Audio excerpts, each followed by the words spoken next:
But I think the whole idea is if we can get guys just empowered to do something. I think that's the biggest thing. And authentic living, and I find that guys are just not in touch, and they think, spending money and different things like society tells us we have to do versus what they really want to do.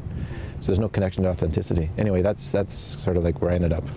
That's a long way. I could talk for a long time about that, but yeah. Like I went on the online one time, and I was looking for stuff like to kind of say what's there for guys, and I came across this one man. He happened to have grown up in the ghetto, and he had this whole thing about how guys had to change. His message was fabulous, except I completely disagreed with him.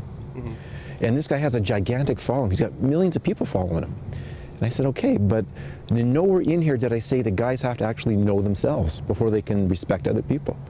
So you have to be able to respect yourself, know yourself, and then out of that comes respect, love, and gratitude. Yeah. And what I saw that guy saying, and his message was great, I had no problem with the message, but I think if he stepped back once and then went one step farther back and then brought it forward, I think it would be fabulous. Yeah. It's good, but I think he missed the fact of guys actually knowing themselves, and I think that's where I fell down.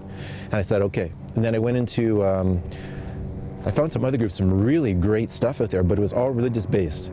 Yeah. And I'm not a religious person, and great for those people that are. There's no issue that way.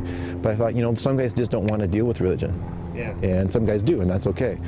But I mean, I have my beliefs, but I'm not pushing that, and not saying that's at the root of everything. But I say my thing is all about just understanding yourself and self-respect, and how you're treating yourself.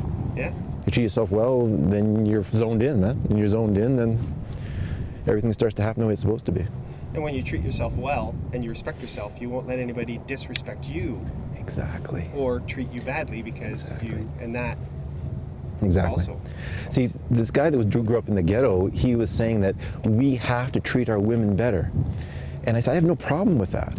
But if I decide that I'm told I have to treat you better, and I don't do it because I believe it, and I'm doing it because I have to, then I resent what I'm doing. Yes. Then it creates all kinds of internal conflict, and it comes out in some weird way. But if you look back and deep inside and say, this is who I am, this is how I respect and love myself, and then I bet you if you did that, then what will start to happen is people will start to respect themselves, love each other, and then the sexual assaults, physical assaults, murders, and these sort of things will stop. Because you respect and love yourself, and then all of a sudden these things no longer an issue. Because you don't have to exert power over anybody because you're empowered within yourself. Yeah. And that's the difference.